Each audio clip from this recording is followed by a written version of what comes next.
welcome you tonight to the Friends of the Library Gala celebration. This has been a great celebration now for 25 years. And really, we're celebrating four things tonight. One of them is the Friends of the Library themselves. I think it has to be acknowledged and embraced what a great group this is. It takes very seriously the responsibilities of the library. It takes very seriously the interaction between the library and the local community. And it does all of that in the spirit of the humanities, which is the core of any university and the core, I think, of a library. So I guess, why don't you all give yourselves a round of applause.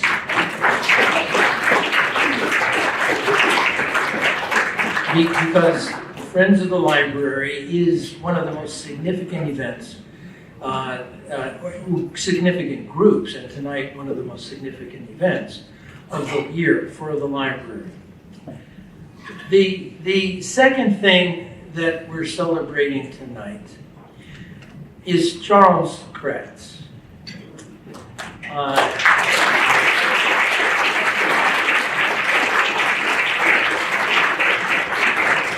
I didn't even have to ask for the round of applause for that, Charles. And I should admit, or warn you, when Charles asked me to be the MC tonight, he gave me the agenda, and that was about it. And he said, while you're up there, it's all right if you ad-lib. So buckle up. Charles is retiring this December, as many of you know.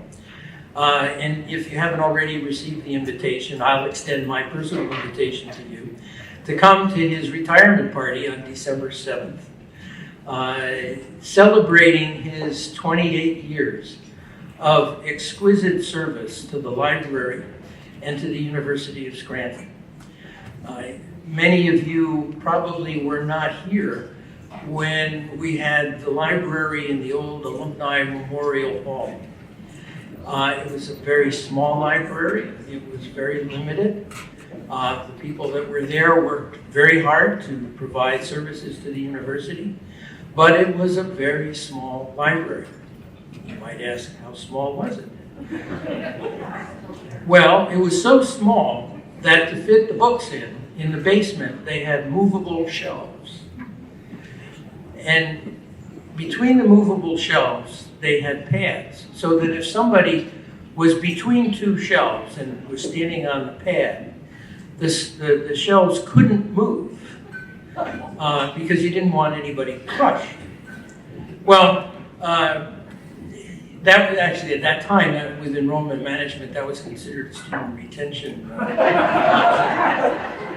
And it was a bit of a hazard because certain people of certain stature, I'm thinking, for example, of Betsy Moylan, and everybody knows Betsy Moylan.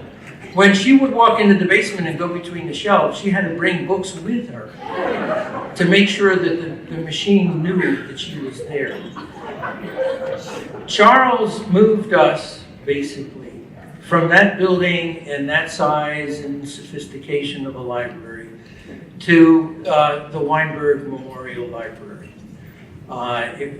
Charles really externalized himself in that building. It's his design.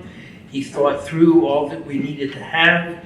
He was the visionary that really created and designed that library. And the success of that library with the digitalization of the records, the expanse of books, the journals. At this point, from a faculty perspective, you can pretty much do whatever research you want to do out of that library. Not because we have, 25 million books, but because we have the resources, the staff, and the building to get all that material together. And this has been Charles' creation. When Charles leaves that building, I think some of the air is going to go out of it, because he has been the one that has overseen its entire development, even down to the last couple of years with the study rooms and that sort of thing. If you haven't walked through the library lately, I suggest that you do that. It's certainly the first couple of floors, because it's a spectacular community learning environment that has been the consequence of Charles' effort. So we're celebrating Charles tonight.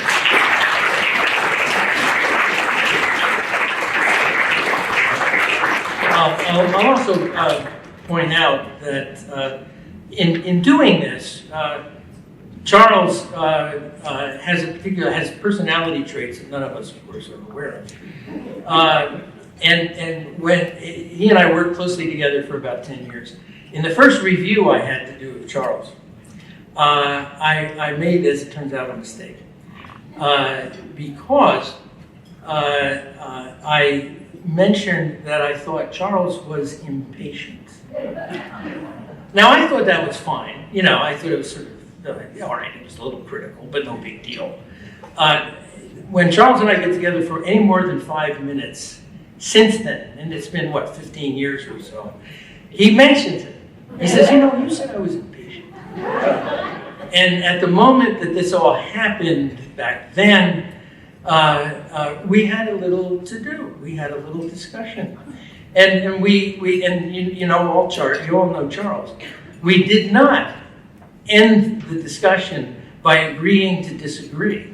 We can't even do that. We ended the discussion by agreeing that impatience had two very different definitions. They were in two different languages. And we would just let that go. Only Charles doesn't let it go. So actually I have a warning for one of my successors as provost, for Jeff, who you'll see in a couple of minutes. There's no river of Lethe running through Charles's head. He remembers everything. So, but on behalf, and I'll take this step, on behalf of the faculty and the students of the University, Charles, we want to thank you for the library, for what is really the heart of this university, and for your accomplishment with it. So, Charles, thanks.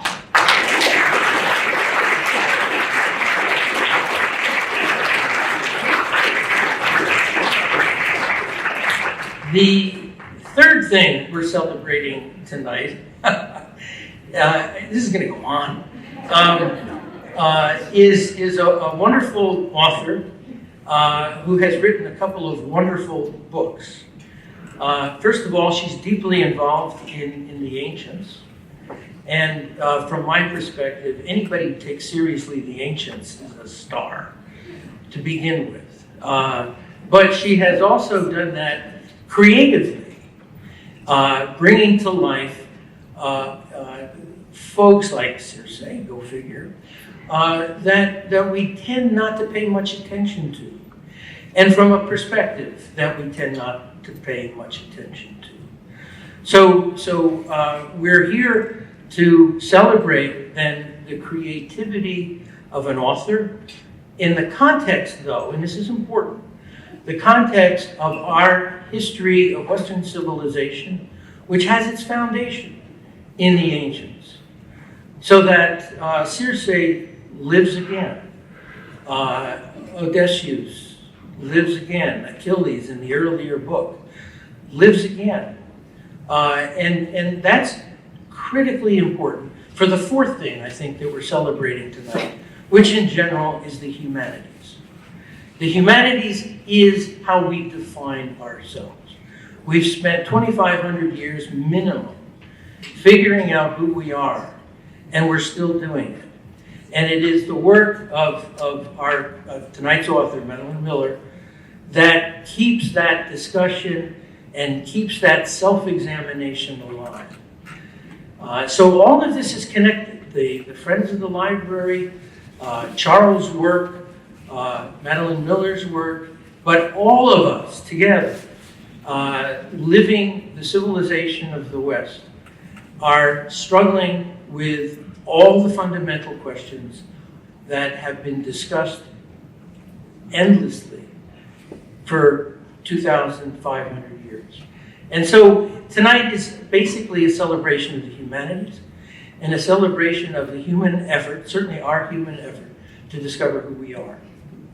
So with that as a welcome, and entirely ad-libbed, of course, what I'd like to do now is move to a bit more serious level of discussion and invite to the podium Father Ronald McKinney, who is going to provide an invocation to tonight's festivities. Father Ron.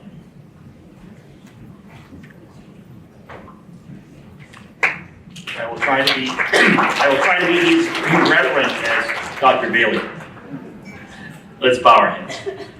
God, our gracious Father and Mother, I invoke the muse of tonight's celebration, Father Royden Davis, late friend of so many of us here. Royden, I have a confession to make. I have been seduced, and I have allowed myself to be seduced by the bewitching sorceress we honor tonight, Madeline Miller. She has conjured up a very convincing world of words that speaks to our craving for both meaning and mystery.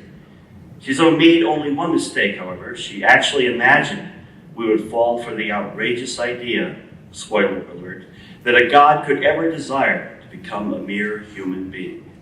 Maybe in God-forsaken Cambridge, where she comes from, but never in the pious realm of Scranton. It's too far-fetched an idea. Nonetheless, Roy, we ask you to intercede on Madeline's behalf, that she may continue to wed sound incense in a magical, merry way in all her future works. And finally, Roy, we ask you to use your influence to watch over our very favorite son, Charles Kratz, as he prepares to leave this island of serenity and brave the terrors of Scylla and Charybdis in the outside world. And should he not keep his promise to return to us from time to time to share tidbits of the warp and woof of the world without, then may dearest Circe curse him good and transform him into some kind of squealing Lackawanna swine.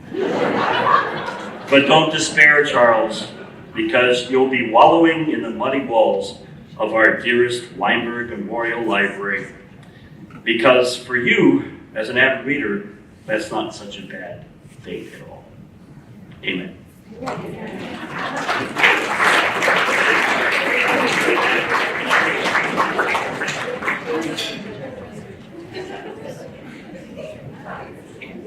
Father Ron,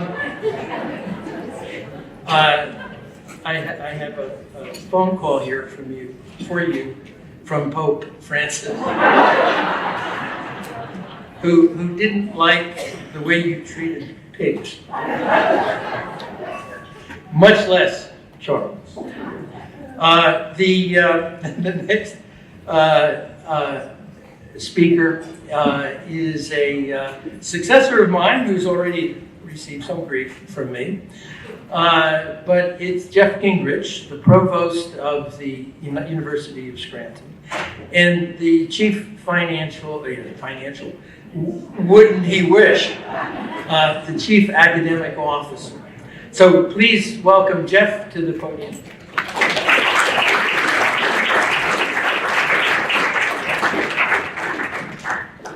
Thank you, Hal. I always hate following Father Ron. He's so hard to follow on this, but thank you for your prayer. And thank you, Hal. And also thank you for your many years of service. Coming in, I was feeling very big footsteps and shoes here from you, Hal. And so thanks for all you did. And thank you for the advice on Charles's next evaluation. Impatience is going to be in bold and underlined a couple times in there. I'm going to be very brief and just want to offer a welcome to everyone. Thank you to everyone, particularly on behalf of Father Scott Pallars, our president, who could not be here tonight. He's in some major Jesuit meetings in Washington, D.C., but this is truly at his heart, and he sends his greetings. As you know, as we've talked about, a big part of Scott's vision is the humanities and these kind of discussions and topics that we're having tonight. In a world in which so many other universities and colleges are backing away from the humanities and the liberal arts, we've decided we need to double down on the humanities because we feel like it's so important here at the university. We've got some incredible faculty who have been doing some incredible work in the humanities over a number of years, and we're excited this year to announce the Slattery Center for Humanities is going to continue to build on that tradition. So we're so glad to be a part of all of the humanities and showing what we can do with the humanities. I also want to thank the Friends of the Library for everything that you've done. 25 years is an impressive track record, and it's really amazing what the Friends have done over that time. So all of the people in this room who have been a part of that, thank you very, very much. I'm going to add my thank you to Charles as well, and we'll be doing this throughout the fall, but Charles has been just an incredible partner to me as coming in my second year, last year beginning, and so thank you, Charles. Thank you for everything you've done. You have left, or will be leaving quite a legacy at the university, and we're also grateful for that. One final thing I'll note is that I'll add one more celebration to tonight. And I think one of the things I was struck by last year is that tonight, and all the work that we do at the library, is a celebration of the written word. And in a day and age in which, as my son says, you can learn everything from YouTube. You got everything from YouTube. The written word still remains powerful for us. And it was so powerful in Madeline's words that you wrote down. So we're so glad to have you here tonight. And so thank you, everyone, for being here. Looking forward to a wonderful night. Thank you.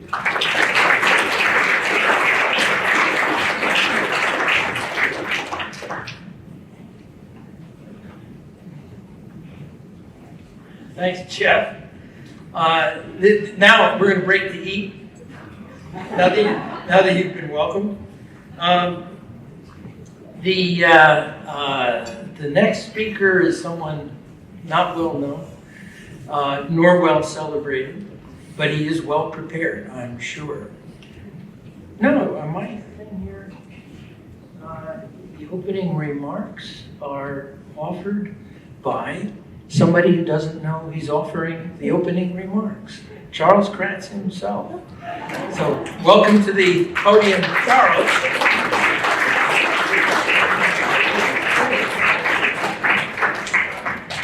So thanks, Hal. Thanks, Jeff, for those very kind words. I just want to say, because there's so many people, this is a little bittersweet for me, but a leader is only as strong as the people that he or she surrounds himself with.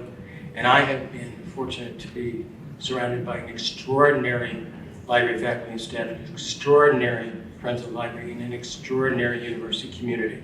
So that's how I see it, through that lens. So on behalf of the Friends of the Weinberg Library, welcome to our celebration tonight. I'm Madeline Miller, and you'll get to see, we've had a little time today together, and so we're really excited for you to hear from her tonight. And to the 25th anniversary of the Friends of the Library. We did this, it's hard to believe, 25 years ago. And so we're truly indebted to that group and all our guests here tonight. Tonight is all about passion for books, passion for libraries, especially the Weinberg Memorial Library, passion for writing, and a passion for the classics. And that if you haven't read Circe or A Song of Achilles, read it, please, because this is all about the classics. So it seems to me that it's particularly appropriate tonight as we celebrate the 25th anniversary of the Friends that I just remind you of a very special friend, Father Royden. His picture's up there on the screen. I know some people have heard me talk about him from year to year, but it seems to be particularly fitting tonight, 25 years later, to remember my dear friend and our dear friend Roy Davis. I know people in the room knew him and how special he was to the university, especially he came to the university from Georgetown University where he was Dean of the College of Arts and Sciences. He came here to be rector of the Jesuit community, and then he became the first president of the Friends. So Father Roy served in many roles, but the Distinguished Authors Series was something that was really very important to us. This event started in 1997 under his guidance, and it was particularly to honor notable fiction and nonfiction authors, and to give the authors an opportunity to share, their literary pursuits, their literary interests and impressions to the campus community, and with the community in northeastern Pennsylvania. And upon his death, there was no question that the Friends wanted to remember him in the naming of this award. And I remember very clearly what Father Roy said to me back in 1994 when we were sitting on the 5th floor of the library, a very simple dinner with 15 members of the community starting this group. He said, always remember never to shy away from celebrating the critical importance of libraries in our lives and celebrating and focusing on its vital role to this campus. He said, Charles, libraries are such an important part of the fabric of our society. So the Friends took him at his word, and we continued over the years, those 25 years, to celebrate and preserve his and our passion for the Weinberg Library. So planning an event like this, it can't be done without the contributions of many. So first I want to recognize our sponsors. Our sponsors are in your program tonight. And we want to say a special thanks to them because this was, of the 25 years, this was the record number of sponsors that ever supported this event. And so I take that as something very special to me and to the library. Many of our sponsors have been with us since the very beginning. Their generosity and your generosity not only helps make this evening possible, but we have a number of students in the room tonight from our own university and from Scranton Prep. And those sponsors help our students to attend tonight. So many thanks also to an outstanding group of volunteers who planned the event tonight. First, Kara Stone, the chair of our event. She's going to talk a little bit about how she got involved in this and how we were led to Madeline Miller. But we really appreciate her efforts for bringing Madeline Miller to us.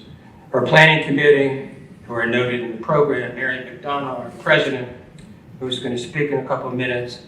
And we also want to recognize, or I want to remember, my dear friend Ann Moskowitz, who passed away last December. Ann was a dear friend of the library, a dear friend to me personally, and she served as president for several years, and we miss her very much.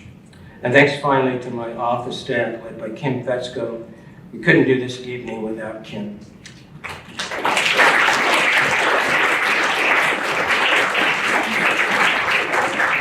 So just a reminder, housekeeping detail, our book sale staff is here. We still have books.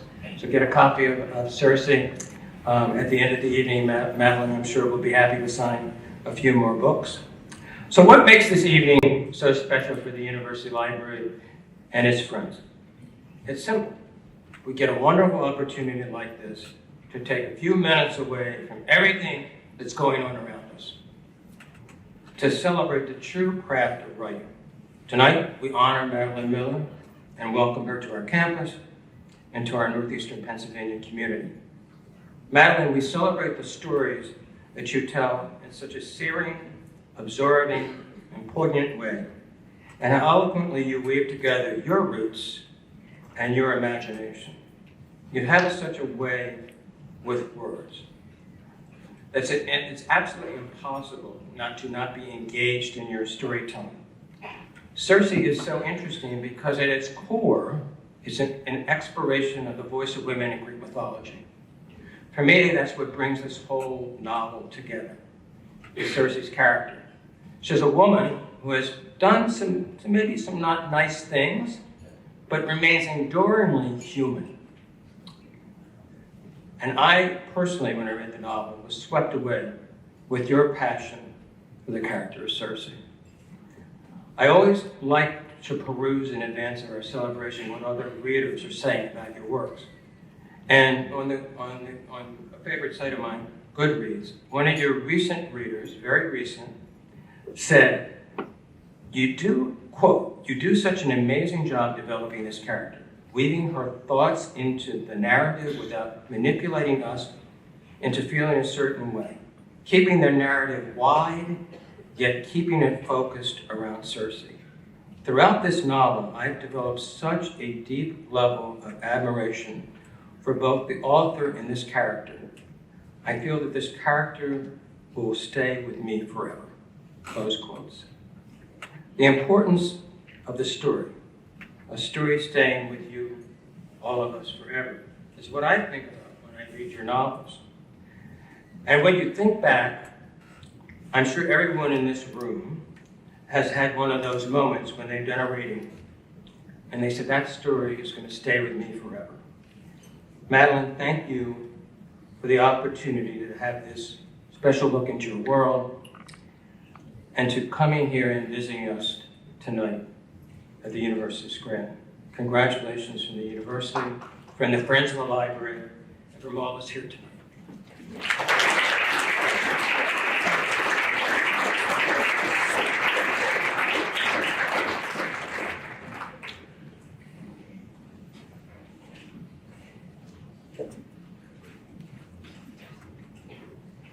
Thank you, Charles, and thank you for that eloquent defense of writing, and I would add to that, reading and remembering.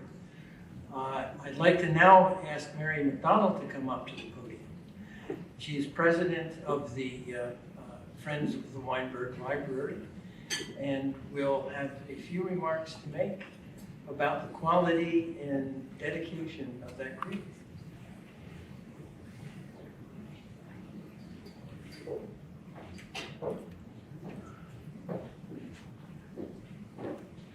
Thank you, Hal.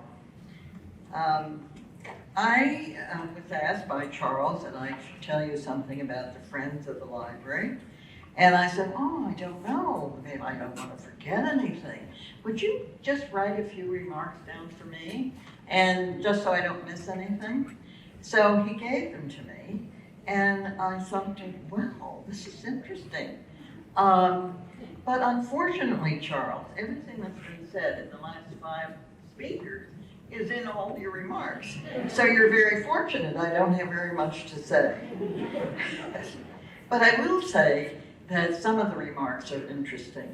The Friends of the Library are really very lucky to have Charles as our leader. His quiet, dignified way of instructing us what we should be doing is really appreciated. The first lines in what he gave me, I thought was interesting. It's a quotation from Ray Bradbury, the American author and screenwriter. And it says, without libraries, what have we?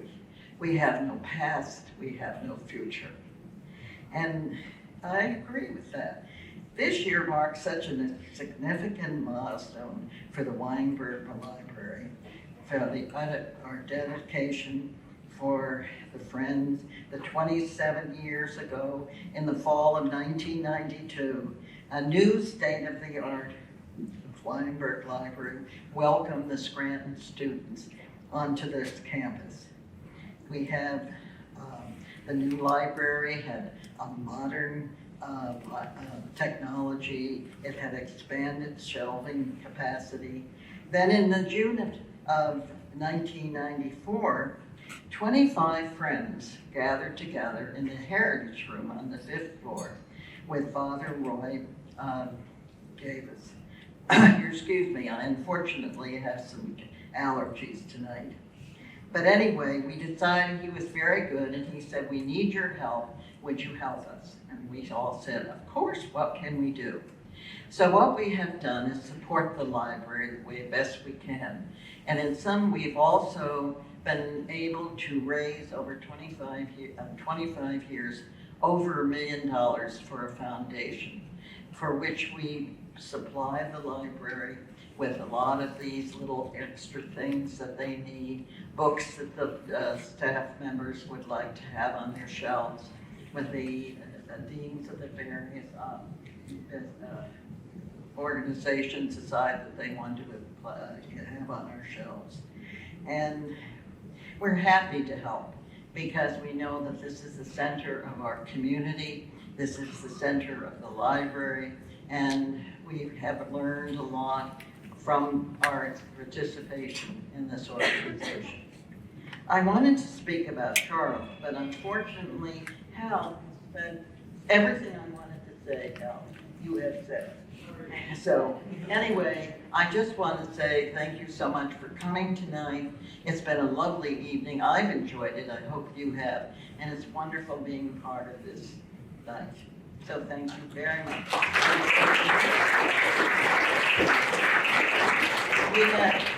Some of us were fortunate enough to have lunch today with our author. And I want to tell you, you are in for a treat. So I think she's next on the program. Thank you very much for coming.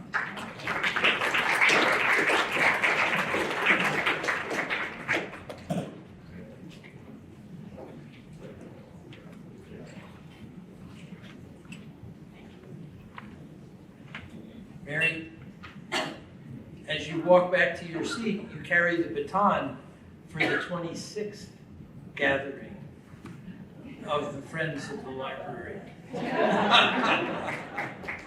and that tradition will, I'm sure, carry on with all of the members and their enthusiasm. Charles may be leaving, and the breath, as I said, of the building may be going out, but the breath of this group, I'm sure, will remain and develop. And part of the responsibility of that is going to go to Kara Stone, who is our next speaker, who is going to introduce the real reason we're here, which is our distinguished author and our distinguished award. So, Kara, come on up.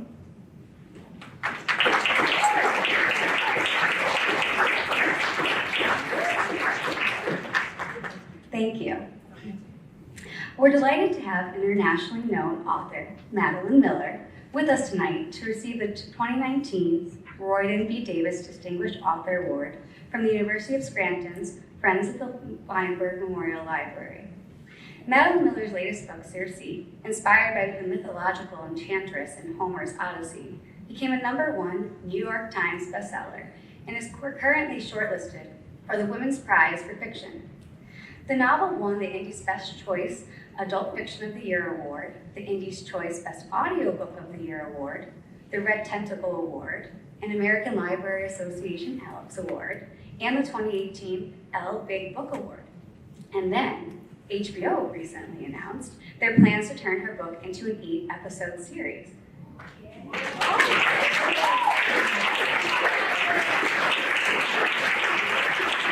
And her first book, Song of Achilles, inspired by characters in Homer's Iliad, was also a New York Times bestseller. It was awarded the 2012 Orange Prize for Fiction and has been translated into over 25 languages, including Dutch, Mandarin, Japanese, Turkish, Arabic, and Greek. Miller was also shortlisted for the 2012 Stonewall Writer of the Year. Miller's essays have appeared in numerous publications, including The Guardian, Wall Street Journal, Washington Post, Telegraph, and NPR. Miller has taught and tutored Latin, Greek, and Shakespeare to high school students for the past 20 years. She earned her bachelor's degree and master's degree in classics from Brown University. She also studied at the University of Chicago's Committee on Social Thought and in the dramaturgy department at Yale School of Drama, where she focused on the adaptation of classical text to modern forms. And I have to say, when I first encountered Circe last year, I was immediately bewitched by its charm and eloquence. And I actually suggested to Charles and the rest of the committee that we should honor her tonight. And here we are. So thank you, Charles, for giving me this opportunity to chair the event this year. It's really been a dream. You know, as a young girl here in Scranton who grew up reading her father's weathered copy of Edith Hamilton's mythology, alongside children's illustrated version of the Odyssey, I too often found myself daydreaming about the magical worlds depicted in these myths, and specifically wondering what it would be like to hear Circe's thoughts on her life, especially on her mysterious island. I always had a fascination with her and her transformative power. And the novel is truly remarkable because the first time that the world of Circe and the other lesser gods takes center stage in such a remarkably human way.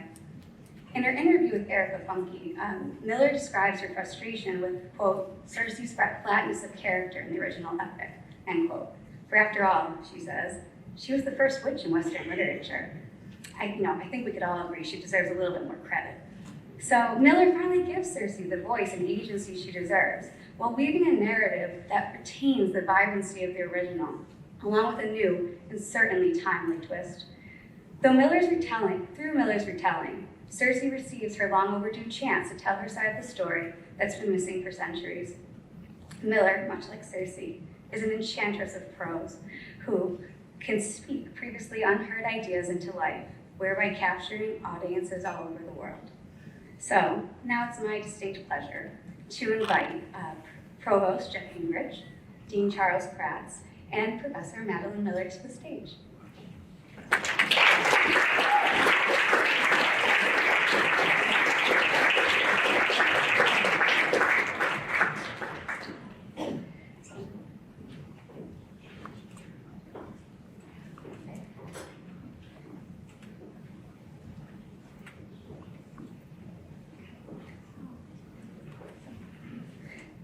So Madeline, in recognition of your remarkable literary achievement, the University of Scranton's Friends of the Weinberg Memorial Library honors you with the 2019 Royden B. Davis Distinguished Author Award and citation.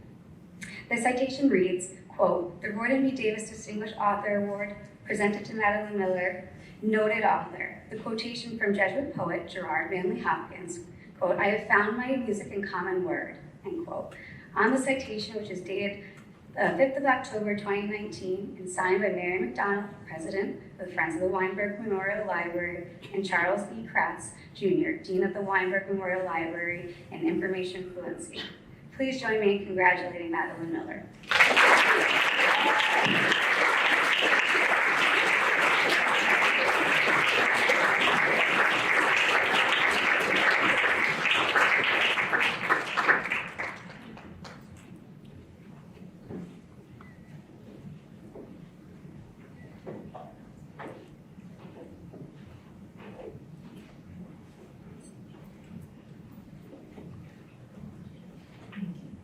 Thank you so much. It's really just such an honor to be here. And thank you for that lovely introduction. Thanks to all of you for such a warm welcome. Thanks to Charles for getting in touch with me way back many months ago. This has just been such a pleasure to get to know this library, this university a little bit, and this amazing community of readers. I have libraries in my blood. My mom was a librarian, and I spent most of, yes, Moraine's a librarian.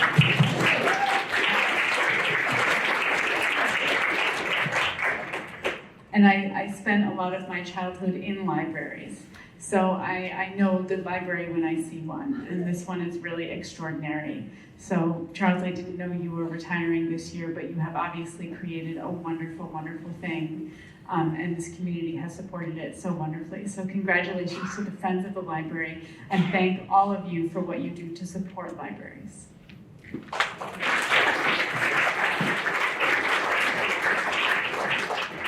I also love, as a side note, that Gerard Manley Hopkins is on the citation, one of my favorite poets.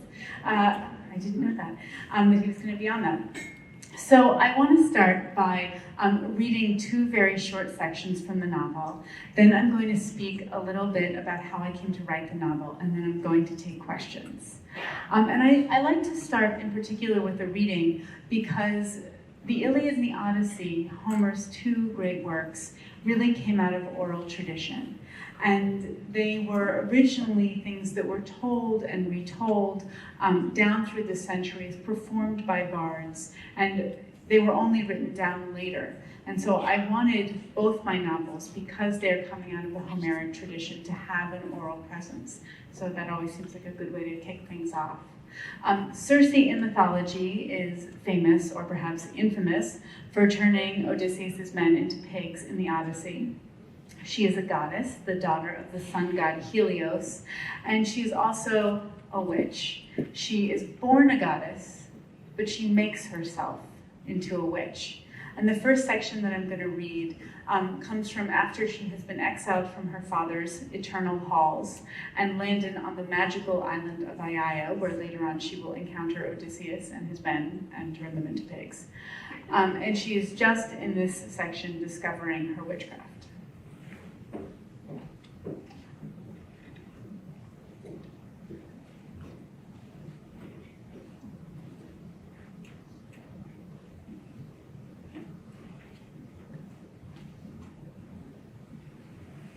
Let me say what sorcery is not.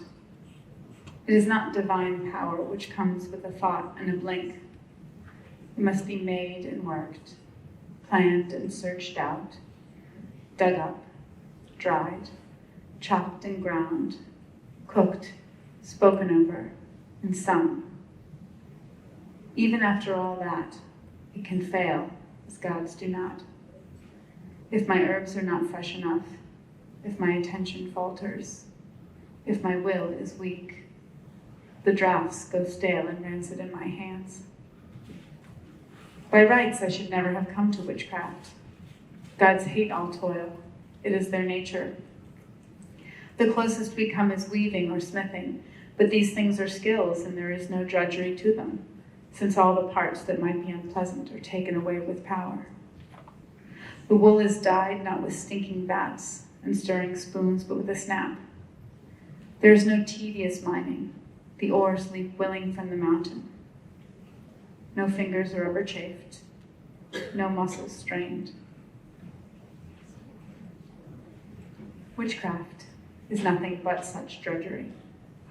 Each herb must be found in its den, harvested at its time, grubbed up from the dirt, culled and stripped, washed and prepared.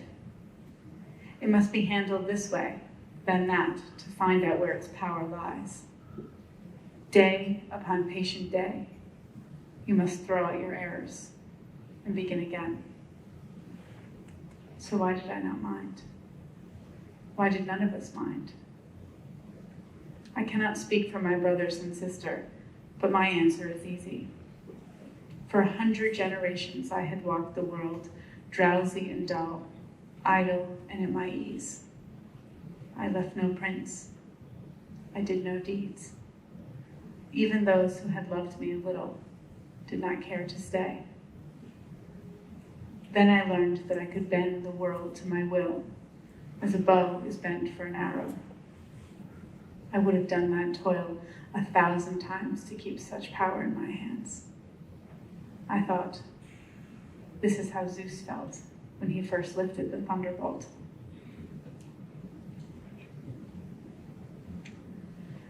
The second section comes from more towards the middle of the novel, when after Circe has already started turning men into pigs, and the he in this passage is Odysseus.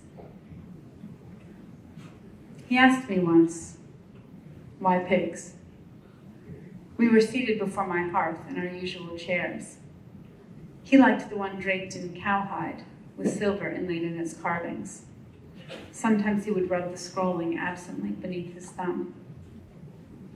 Why not? I said. He gave me a bare smile. I mean it, I would like to know. I knew he meant it. He was not a pious man, but the seeking out of things hidden, this was his highest worship. There were answers in me. I felt them buried deep as last year's bulbs growing fat. Their roots tangled with those moments I had spent against the wall, when my lions were gone, and my spell shut up inside me.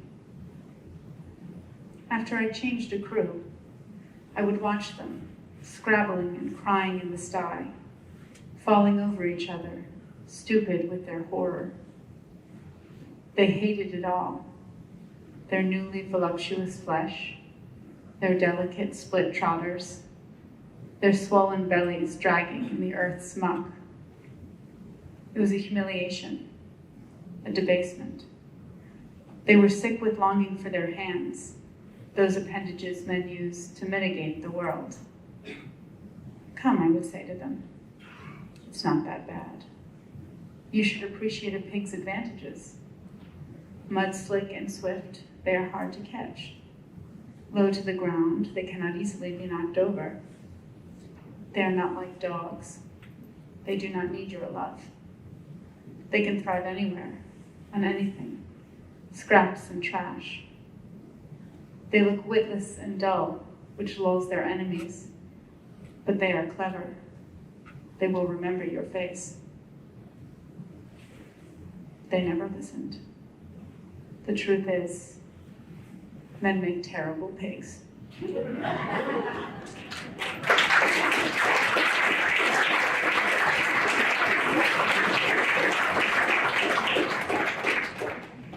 So I always like to come out. I'm an old high school teacher. I can't be behind a podium. It freaks me out. I want to talk about how I came to love these stories. And it really starts with my librarian mother. And she read to me all throughout my childhood. But sometime around when I was 5 or 6, she started to read me pieces of the Iliad and the Odyssey. And I have a memory of her reading the first line of the Iliad to me, which goes, "Sing, goddess, the destructive rage of Achilles," and just immediately falling in love and wanting to know, who is this Achilles? Why is he so angry? I wanted to learn more and more about all this. And so as soon as I could read for myself, I went out and I found all those retellings of myths that I could find. And then as soon as I could take Latin, I took Latin, and I had a wonderful Latin teacher who offered to teach me Greek. So as soon as I could take Greek, I took that. And all this time I was loving these stories and loving these stories. I was fortunate to live in New York City at the time, and so we would go to the Metropolitan Museum of Art, and I would just stand underneath these statues and stare at them and feel such awe and such excitement. And by the way, I always like to stop and say, whenever I mention the art of the ancient world, is that we're used to imagining it as this very pale, very austere, the white marble, but all of those things were painted in bright, bright colors. One of the statues I loved most to look at in the Metropolitan Museum of Art, and they have it in their online collection, so you can go look at it, is a statue of a wounded Amazon warrior. And you can see the wound is in her side. You can see it, but in the ancient world, it would have been like a bloody, blood red gash coming out of her side. And so whenever you look at all that, whenever you imagine the Parthenon, you should be imagining bright, bright colors.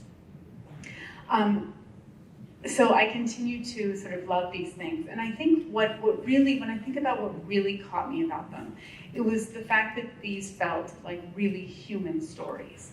Even though there were gods and there were monsters and prophecies, at the core, these were stories about humanity, and they were timeless stories. The Odyssey really is about this exhausted war veteran who's desperate to get home to his family. And then once he gets home, it ends up being much harder to re-enter his old life than he thought it would be. And that's a story that I think we can tell down through the centuries. But if we go even more than that, I think we can see the Odyssey as a longing for home, a longing for the Greek word nostos, homecoming. And I think that's something that we truly all have experienced, wanting to find a place where you belong, wanting to be home. I first encountered Circe in particular when I was 13 years old. And I was in my 8th grade English class, and we were all reading a translation of the Odyssey, and I was thrilled because this was the first time that I had my own copy of the Odyssey. So I was highlighting and I was writing in the margins, and I discovered the copy of the Odyssey recently that I had in 8th grade, and it's horribly embarrassing. All my notes are just really horrendous. But what I loved about it was getting to encounter all these characters sort of on the page myself for the first time, and I was really excited about Circe, because there's so few female characters like her in the ancient world. Oftentimes, if you get sort of a dictionary of ancient Greek divinities, the female characters will just be like, name a nymph, name a nymph, name a nymph. That's all they get. They're someone's mother, they're someone's daughter, they're someone's wife. If their story is super exciting, they might get to die in it. But that's sort of the extent of things. There are a few big villains, like Medea and Clytemnestra, who sort of, yes, I agree, woo, to them. Agree, I have a lot of sympathy for both those women, but who kind of rain destruction down. But Circe wasn't really either of those things. She was sort of in this strange middle category where she wielded power, this witchcraft that she wields. She's not really controlled by the gods, and she isn't punished for it by the end of her story. So immediately I was drawn in. I was also really interested in the Circe episode because it's a very important moment in Odysseus' own journey. So for those of you who may know this, I'll just give a little bit of background. Odysseus, along with all the other Greek kings and princes and captains, they set out from Greece to sail to Troy to try and get back Helen, who is the wife of King Menelaus of Sparta, but who has either run away with or been kidnapped by Prince Paris over to Troy. And so they set out to go bring her back and sack the city of Troy. 10 years later, they have not been able to take the city. And finally, Odysseus comes up with this idea of the Trojan horse. They build a giant wooden horse, hollow inside. They stuff it with soldiers. They leave it out for the Trojans to find, and the rest of the Greeks sail away just out of sight, so the Trojans believe that they've gone. The Trojans drag the horse inside the city. They have a big celebration. Hooray, the war is over. And then they go to sleep. The Greeks come out of the Trojan horse. They go and open the gates of the city. The rest of the Greeks have come back. They come in, and Troy falls. Now, sacks of cities in the ancient world were incredibly ugly and brutal things. All the men would have been killed. All the women and children would have been taken as slaves. Everything of value would have been stripped, and everything else would have been burned. Victorious, all the Greek kings and princes and captains, with their ships stuffed full of loot, set sail back to Greece. 2 years later, Odysseus is still not home. And in that time, from leaving Troy as the conqueror, the architect of the fall of Troy, best of the Greeks, he has lost 11 of his 12 ships. And he's lost them in horrifying ways. He's seen his men eaten by the Cyclops, torn apart by cannibals, just sort of brutality after brutality. All those men, they survive the entire 10-year-long war, and then they're destroyed on the way home. So he's exhausted, he's grieving, his men are grieving, and then they land on this lush and beautiful island. They go to explore to see if there's someone there who can maybe help them, or someone who perhaps they can steal from. If you know the Odyssey, you know that Odysseus is basically a glorified pirate. And part of the reason he gets into so much trouble in the Cyclops' cave is actually his own fault. He's there with his men, and his men are sort of like, I think everything's really big here, maybe we should go. And Odysseus says, no, it's great, they're gonna give me something really good, let's stay. So the whole Cyclops thing happens because Odysseus wants more stuff, which he repeatedly does throughout the Odyssey. So Odysseus goes exploring, he sees a little smoke above the trees, and he decides to send a portion of his men to go find out who lives on this island. So they go and they come to this beautiful and palatial home. And outside the home, there are these tame lions and wolves just sort of hanging out. They're a little disturbed, but they continue on to the door, and they're greeted by a beautiful goddess who welcomes them in, gives them food and wine, which she has drugged. And as soon as they consume the wine, she turns them into pigs and drags them out to her sty. Now, one of the men has held back, perhaps tipped off by the tame lions, and he looks through the window, he's been watching all this, and he goes running down to tell Odysseus, she's turned them all into pigs. So now Odysseus has to go confront this witch. And on his way to confront her, he's stopped by Hermes, who's the great trickster god and the god of travelers, and also an ancestor of Odysseus's. And Hermes says, this witch Circe is actually quite powerful, so I'm going to give you this magical herb that will make you immune to her spells. So armed with that, Odysseus goes to confront Circe. And this was the moment that the 13-year-old me was on the edge of my seat.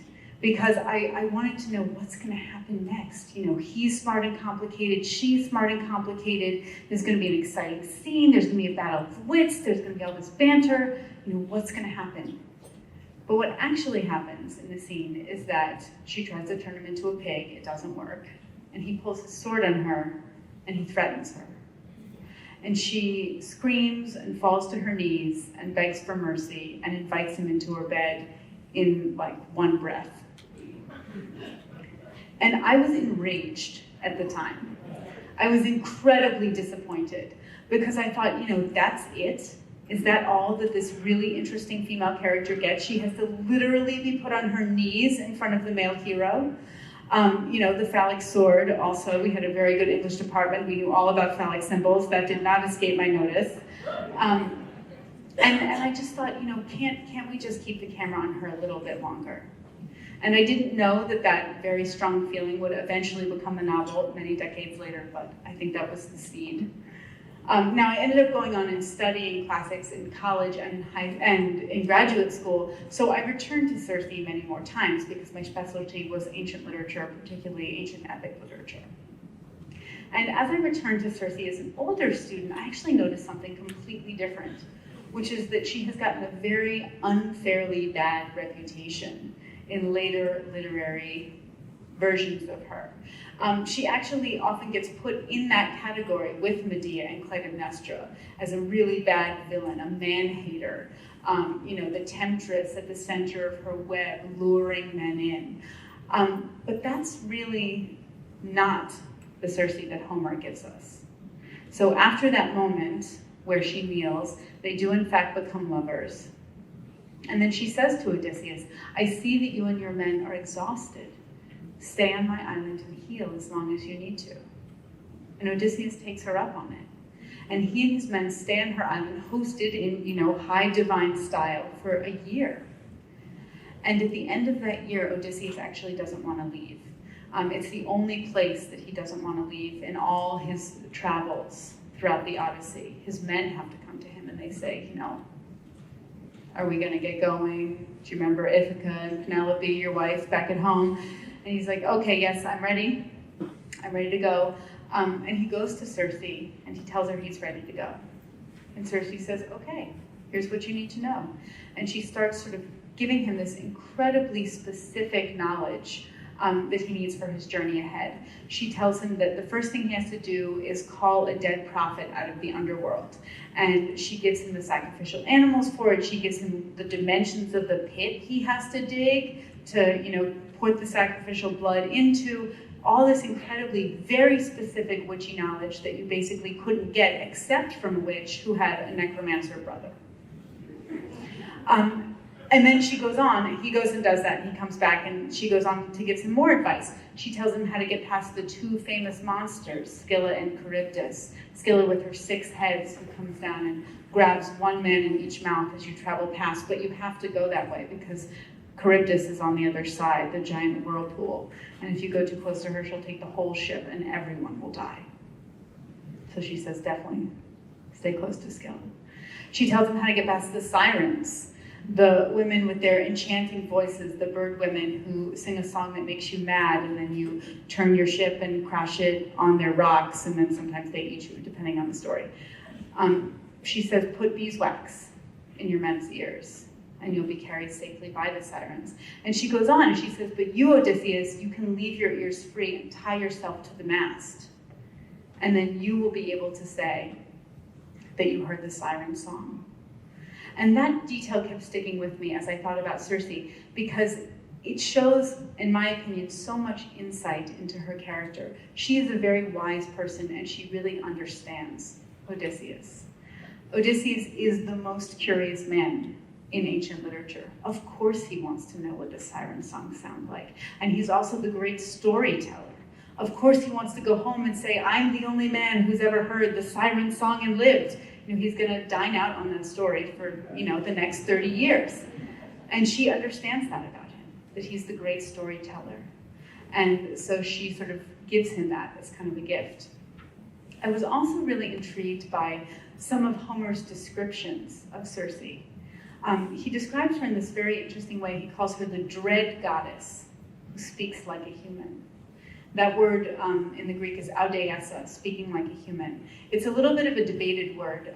Scholars have sort of argued about what exactly it means. Sometimes it gets translated as who speaks in human language. It's also used to apply to Achilles' talking horses, which doesn't really clarify the issue, I think, for me. But as a novelist, I immediately thought, wow, that's really interesting. There's this goddess who speaks like a human. To me, that implies that this is a character who's born a goddess, but she has sort of a foot in both worlds. You know, she has a piece of her that somehow belongs to the world of mortals, that's yearning for the world of mortals. I was also interested in the fact that she is born this very lesser goddess. So the ancient Greek gods were very, very hierarchical. And up here you have kind of Zeus and Poseidon and Hera and Athena and Helios and all the big names. And then there are all these sort of levels going down. There's the winds and the river gods and the graces. And at the very, very, very bottom, you have nymphs. And in Greek mythology, nymphs are usually pawns or prey. They're the ones in the stories who are being abused, given to husbands they don't want, raped. They have very little agency or control over their own lives.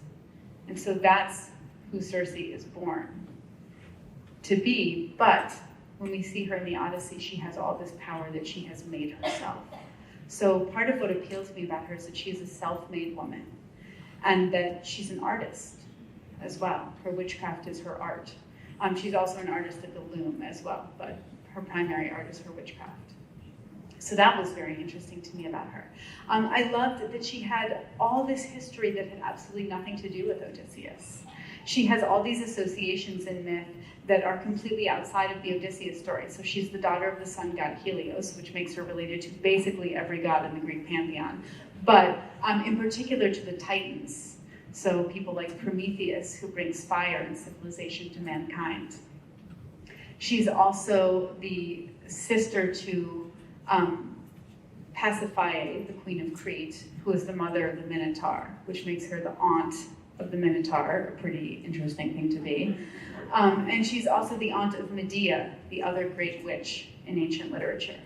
And so that was all very interesting. And most of all, as I started approaching this book and thinking about it, what I really wanted was to make sure that Circe was at its center. You know, in the Odyssey, she's really just a cameo. She's a very memorable cameo, but she's just a cameo. She appears in sort of 2+ books of the Odyssey. And so I wanted to switch that and make Odysseus the cameo and her story the center of the story. I talked a little bit about how part of the Odyssey is about the longing for home. And so I wanted her story to mirror Odysseus' story a little bit. She is longing for home because the home she has with her family among the gods is not a home that she can live in. Because gods are, if you know the ancient Greek gods, or any of their myths, you know that they're absolutely horrendous.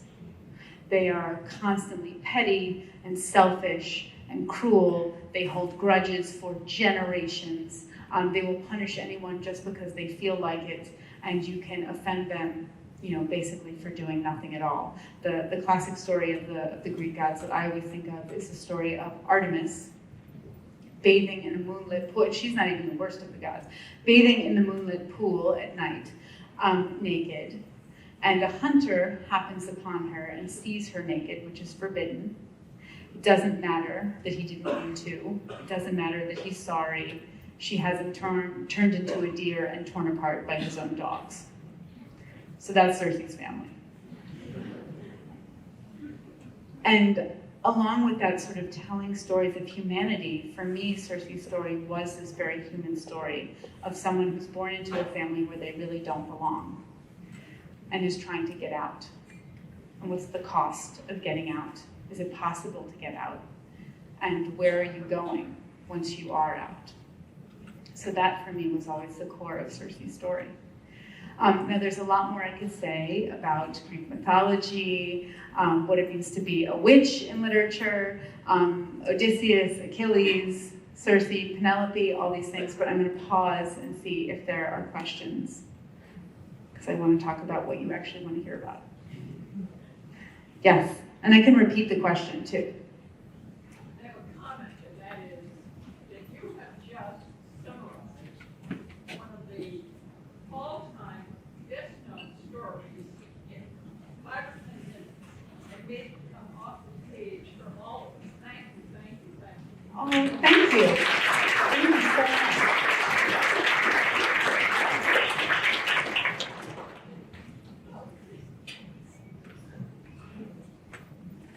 Any questions? Yes, over here. Yeah, I'm a doctor, and I want to know what is Molly? Oh, great question. So moly, which is the magical herb that we see appear in the Odyssey, that's the herb that Hermes gives to Odysseus, but it grows on Circe's island.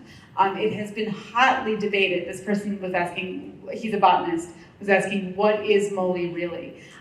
Some people have said, what we know about moly from Homer is that it has small white flowers and black roots. So people have said garlic, people have said snowdrops, and a whole variety of other sort of things. If you ask me as a mythologist, I will tell you that it doesn't really exist. But it's also possible that it's a plant that is gone. We know that there are some plants that were very, very popular in the ancient world. For example, silphium, which was used for a variety of things, that was over-harvested, and the last stalk of silphium was given to the Emperor Nero as a gift, and that's it. It's gone. So when we talk about, over-harvesting, overuse of land, over-exploitation of resources, running things into extinction, that's something humans have been doing for a long time. Yes? You talked about you're making Circe the center, and I believe that for quite some time, scholarship and interpretations were male dominated. Now, thankfully, women are having a greater research contribution to this mythology. Do you see a change in emphasis and conclusions based upon that gender equality? Absolutely. I think the fact that, I think it's really notable and important to say again and again that even very exciting portraits of women from the ancient world were all created by men. And in the ancient Greek world, men and women largely lived very separate lives. And so, most men wouldn't have had necessarily a ton of insight onto the daily life of women. They were sort of seen as very, very separate. I always think of the fact that Aristotle, the great observer, the great natural scientist, who we owe so much to, believed that women had fewer teeth than men. Did he just count one woman? So it's sort of shocking when you look at this that people come from this with very strong biases. So I think the fact that we have, and we do have one woman from the ancient world, pretty strongly, which is Sappho, obviously, and I think we all cherish those fragments. But it's been interesting that even Sappho, many of her love poems are written to women, that in translation they were often changed by male translators from being written to a female pronoun to being written to a male pronoun. So even things like that is sort of, even in the history of translation, things have been taken away. I look at, for example, Ovid, and this was something that I wanted to push back a little bit against. Now, Ovid deserves some credit because he's really interested in women, and he has a lot of female characters in, for example, the Metamorphoses, his great epic poem. But his portraits are often very two-dimensional. For example, he features Circe, the great goddess of transformation. Of course, she has to make an appearance in the Metamorphoses, Ovid's poem about transformations. And he treats her as this very sort of classic, pathetic woman who's always falling in love with the wrong guy, and then she gets rejected, and then she lashes out. It's sort of like the woman scorned. It's this very, sexist portrait. And he's not really interested in the depth of her psychological motivations, and he isn't really interested in anything in the rest of her life. And so I think, as we get new voices looking at all these things, I think we can sort of change that and hopefully bring a little bit more depth to these characters and strip away that kind of sexism.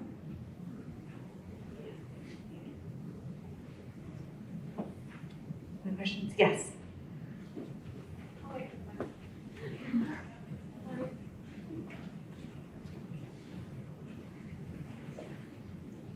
I wanted to know, for you, what was the most difficult yet most satisfying part of this novel to write? Oh, what a good question. Difficult but satisfying. I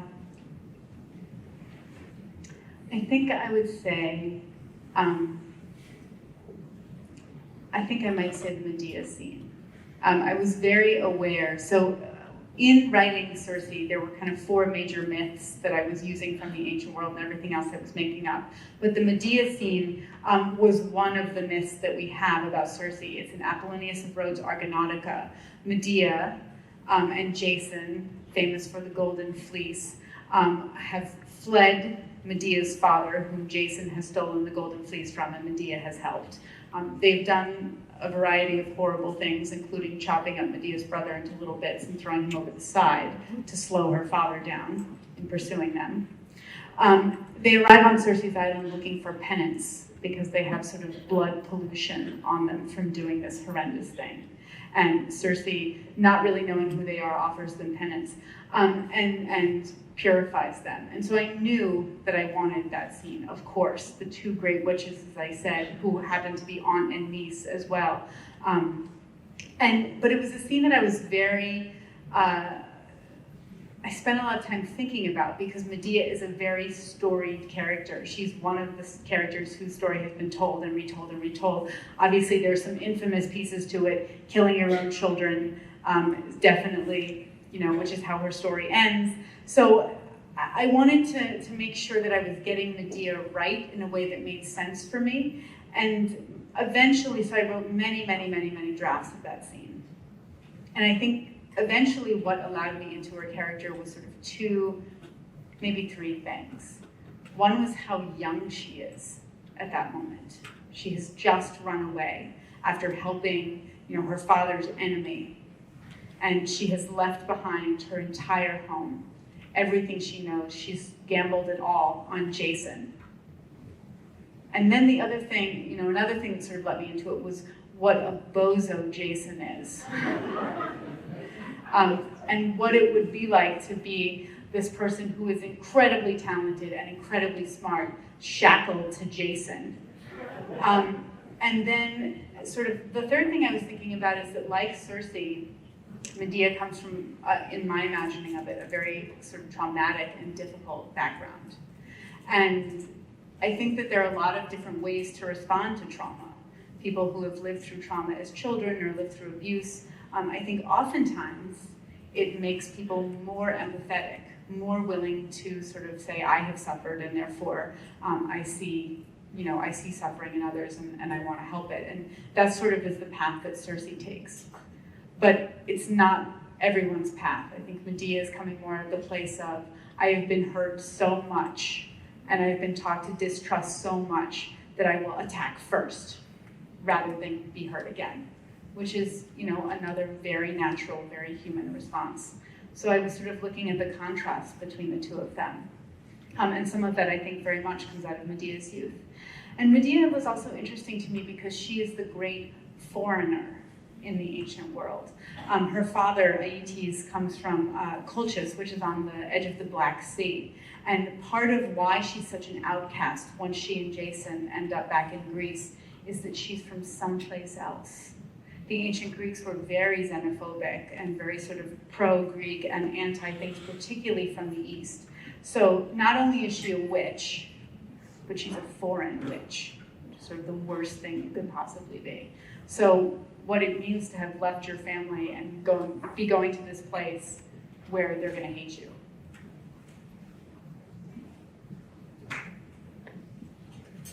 Other questions? Yes, back there.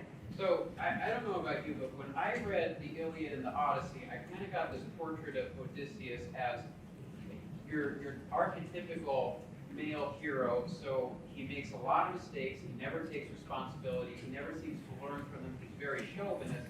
And as a person, I just don't like him when I read the Iliad and the Odyssey, like, what a jerk. And so when I started reading Circe, I thought, this is great, this is a female author, she's going to destroy his character and expose him for, the kind of, what he really is. And then you turned him into this incredibly complex, likable person. So I was just curious, it was fascinating reading his interactions with Circe in your novel. Why did you go that route? I'm so glad to hear you ask this question, and I'm going to repeat the question, which was, why did I go the route of being more sympathetic towards Odysseus and sort of making him more complex as opposed to more of a villain? So usually I get asked that question from the other side, where people say, why do you hate Odysseus so much? Because I think a lot of people, so the BBC just recently did this survey about what people's favorite story of all time was, and the Odyssey won. And I think it won because of Odysseus, that people have really, in the modern world, people have really embraced Odysseus. And I think there are a couple different reasons for that. I think we see him as the underdog. We always love a good underdog. I think particularly because if all you know is the Odyssey, you don't get to see his horrendous behavior in the Iliad. And you don't get to contrast that with, say, Achilles, for instance. Achilles who says, I hate like the gates of death, the man who says one thing and hides another in his heart, which is the definition of Odysseus. So in Odysseus' poem, he dominates, and he sort of presents that as a virtue. But if you don't have the Iliad to contrast with it, you don't get to see that there are some positive things to honesty as well. So I think we also love Odysseus because he has a great wife. So Penelope in the Odyssey is his extremely intelligent wife. I would argue that Homer presents her as even more intelligent than her intelligent husband. She's definitely more self-disciplined than he is. And she is just so appealing, and their relationship is very appealing because he seems to have real respect for her. That I think that tends to make us like him. But one thing that I always try and remind people of is that the Odyssey is the most positive portrait of Odysseus from the ancient world, and it's still not that positive. But all the others are much worse. He often is just, particularly in tragedy, he's just the straight up villain. He's the manipulator, he's the puppet master, he's the morally compromised, kind of sellout to power. There are all these very negative portraits of him. And Jonathan Shea, who is an American psychiatrist who works with Vietnam veterans. He's also a classicist, though.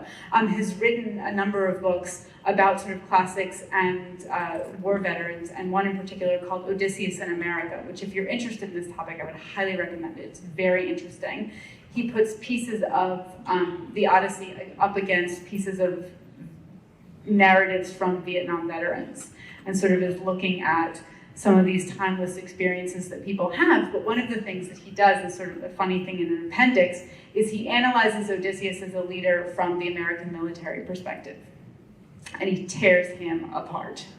He says Odysseus would have been court-martialed today. He loses all of his men. He's the only one who gets home. That's it. If you come home, if you're a commander and you leave everybody else behind, that does not look good. So I actually wanted to bring in a number of very negative things that Odysseus does that I referenced, and every negative thing that he does in my novel, he does somewhere in mythology and antiquity. But I also appreciate Odysseus for the fact that he does respect his wife, for the fact that he is we can't all be Achilles all the time. There's so many times in the Iliad where you want to say to Achilles, this honesty thing, if you could just take it down one notch, your life would be a lot easier. But he can't. And so I think they make a wonderful balancing act together. But partially I think it's also who's looking at Odysseus. And Odysseus is the great chameleon. I think he's very different depending on who he's with. And when he's with Circe, I think he's at one of his more sympathetic moments because he is at one of his most broken places. He's quite exhausted. He's lost his men. He's grieving. There's a god who has a vendetta out against him, and he is starting to wonder, am I ever going to get home? And I think that sort of despair in him and that grief and that exhaustion makes him a little bit more sympathetic. And like Circe, he's a survivor. So all of that kind of went into the portrait, but later on in the book, I wanted there to be other voices about experiencing Odysseus. We hear from Penelope about what she thinks of her husband, and we hear from Telemachus, his son, about what he thinks of his father and what happens to his father. So I wanted it to be a very balanced sort of, he does have very good qualities, but he also has real huge flaws. And I often actually thought of the Tennyson poem, Ulysses, as I was working on this. So mostly I stay in the ancient world for my sources. Tennyson is kind of as modern as I get. So in this poem, which is very famous and very quotable, it's called Ulysses, that's the Roman name for Odysseus. And it's Odysseus speaking, and he's sort of talking about how he's gotten home after the war. He's defeated the suitors who were besieging his house. He's reunited with his wife and son, and he's gotten bored. And he wants to go back out into the world and experience, excitement and adventure. And it's a very, as I said, inspiring poem. It's about, it's the one that has the line about drinking life to the lees. And it ends with sort of this feeling of I want to, to strive, to seek, to find, and not to yield. I always want to be searching for the next horizon. I always want to be looking for the next thing. I never just want to stay home and be satisfied. And in this poem, as Odysseus is talking, in this Tennyson poem, he talks about his wife, but he doesn't name her. He just calls her my aged wife, which feels grossly unfair. She waited for you for 20 years.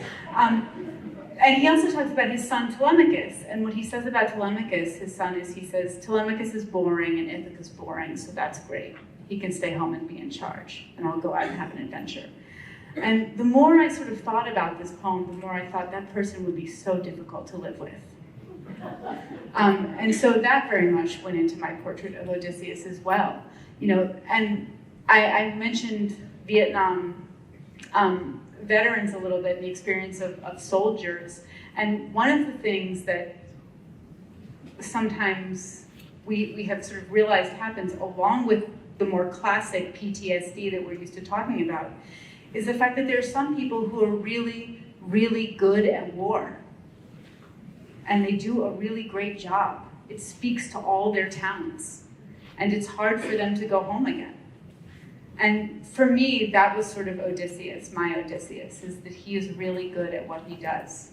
And that juggling all these egos in the Trojan War, being able to sack this city, coming up with stratagems, always sort of, working on some angle.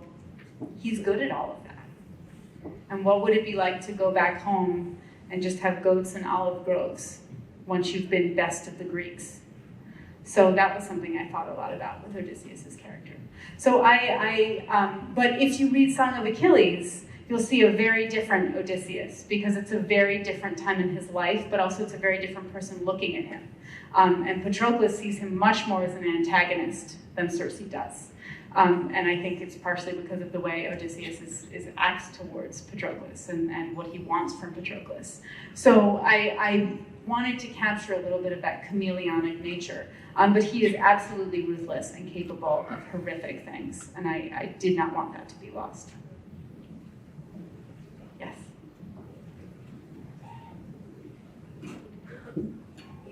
Okay, either way, you're closer over there, so why don't we start with the person? Oh, okay. That's great. So, I was wondering, did the death of her lioness foreshadow her being taken advantage of? Because in the real world, when lions and lionesses and tigers close their eyes and go to sleep, they really let their guard down, and I was wondering if that reflected how comfortable Circe got with herself and her island before the first incident happened.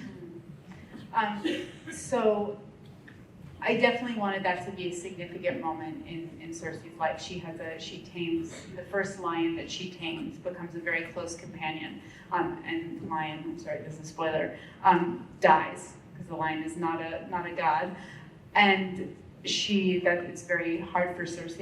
And I wanted it to be part of Circe's long reckoning over the course of the novel with what it means to be mortal and what mortality and death means, which is something that doesn't really touch the gods in the same way, and she didn't grow up with.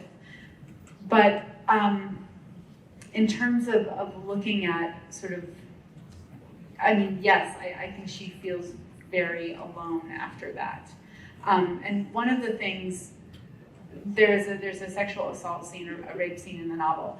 And it was a scene that I thought a lot about, because I think oftentimes those scenes are used very frivolously in literature as sort of like, sensationalistic, titillating stories about women. But it was really important to me that it be there for a couple different reasons.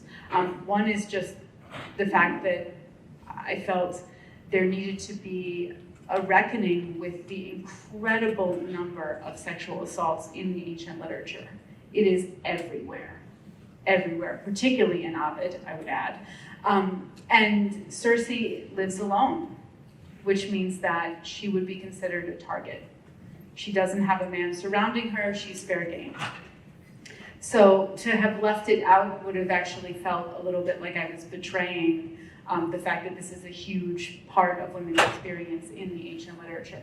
But the other thing that I wanted to think about is I always like to think about the psychology of the characters, as we were just talking about Odysseus, and sort of digging into his psychology, how he feels, how Circe feels, how things come to be. And one of the big questions that I think is lingering after the Odyssey, after you finish the Circe episode in the Odyssey, is why is Circe turning men into pigs?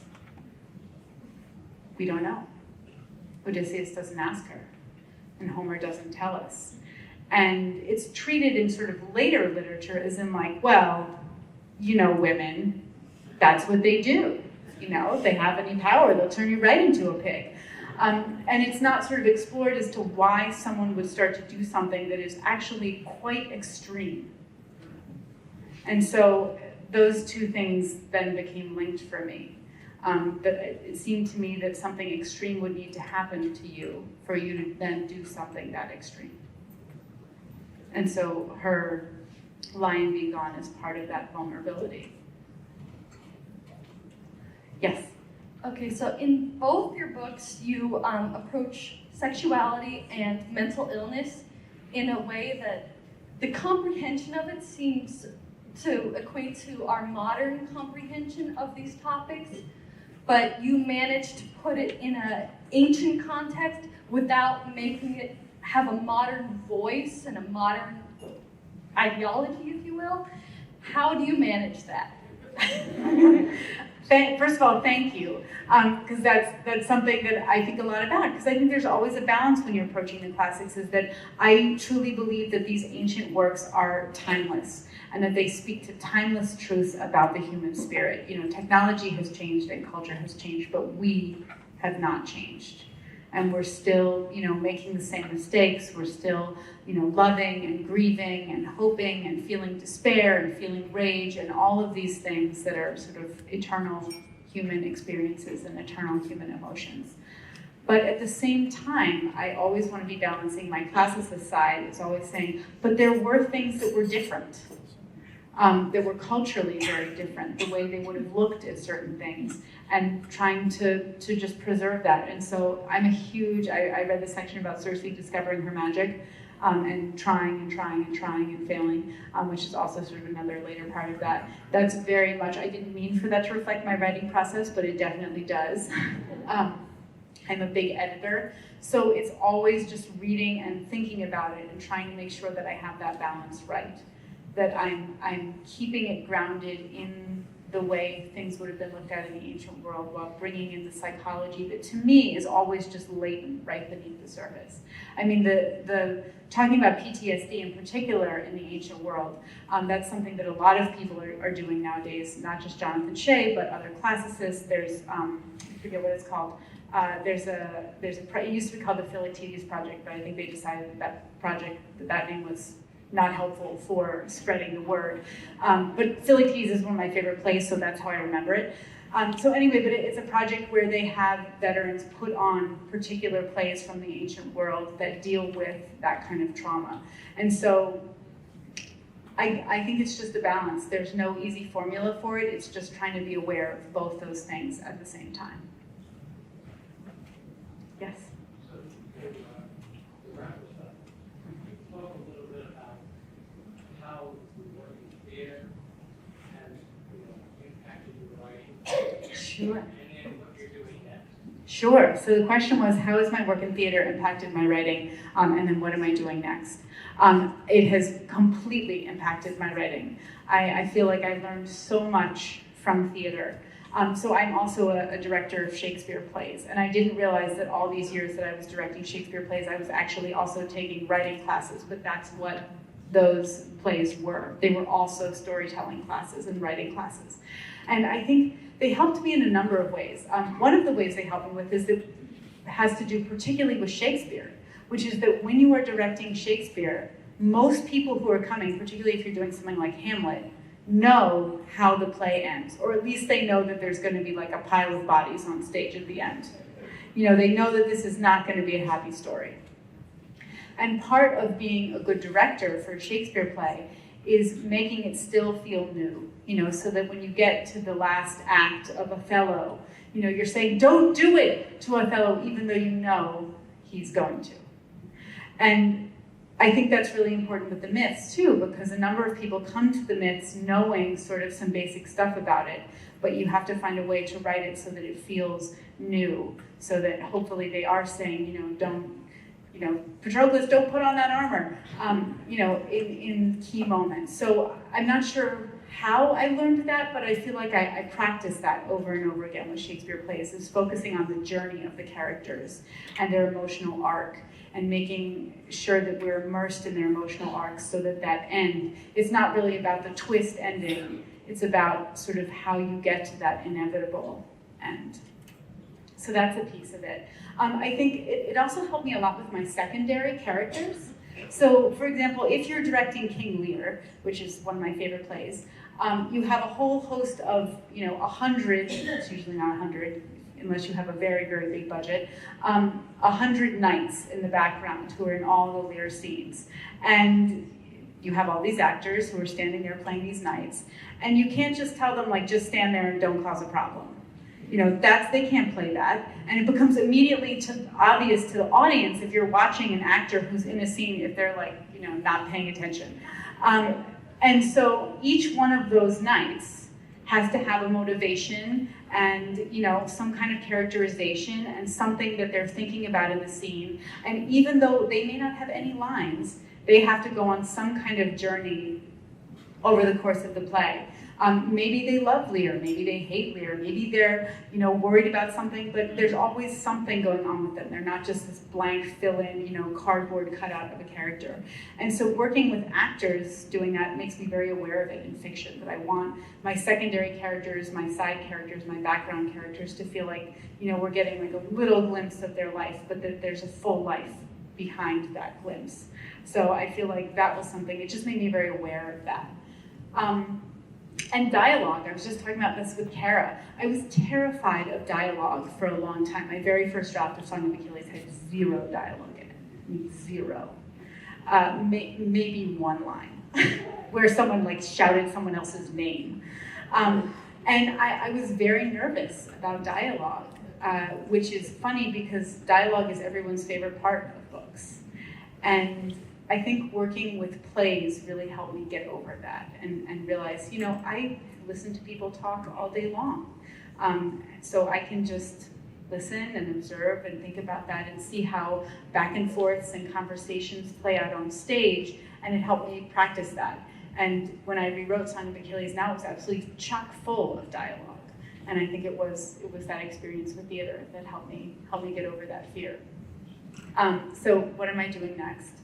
I have a couple different projects I'm working on. I'm working on a retelling of the Pandora story for a short story. I am eventually at some point going to do the Aeneid, which is the other great ancient epic that I am in love with. It's sort of the story of the Trojan refugees after the fall of Troy and trying to find a new place to live. And then the final thing, which actually I think is what's going to come next, although I never know, is inspired by Shakespeare, and it's The Tempest. I've been thinking about The Tempest for a really long time. So in some order, those three. Thank you all so much.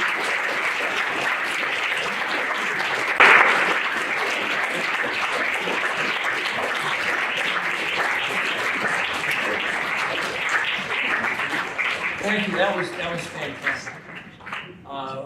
We have one last speaker, Rebecca Beal from the English department, who is going to provide us with some closing remarks. And will bring everything to a coherent close. So Rebecca.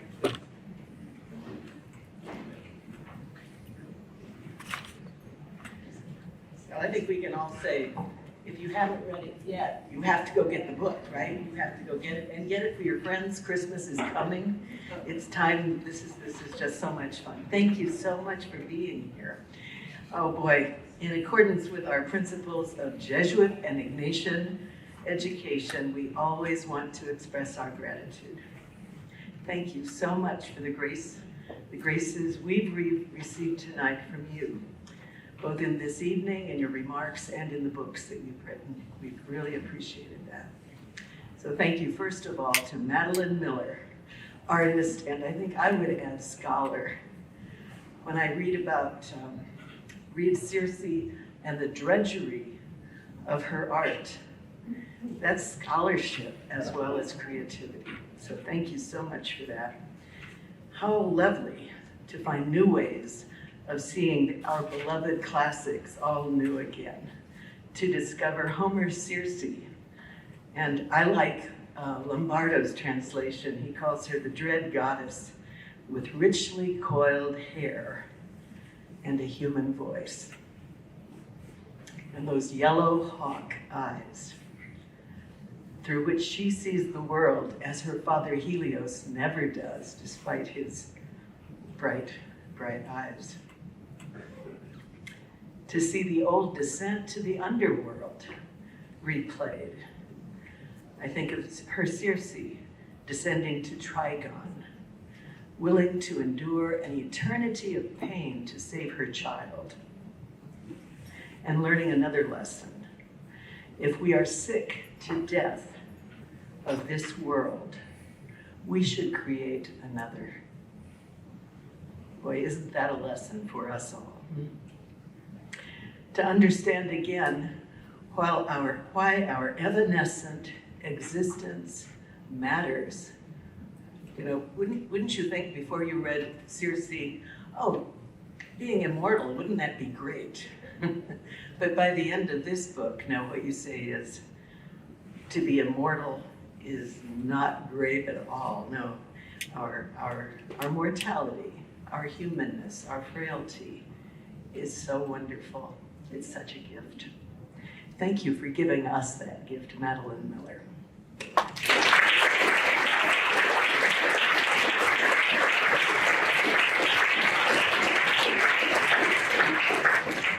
Well, we know you have a long drive ahead of you tonight, so we're not going to keep you much longer. We can't leave without once again thanking Charles for your leadership and for all of those who made the event possible tonight. Kim Fetzko, thank you again, Kim.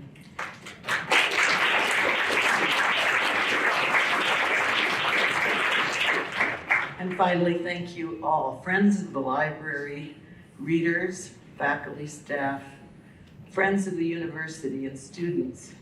Thank you to all of you students from Penn State Worthington, as well as the University of Scranton, all of you who came. You are our future.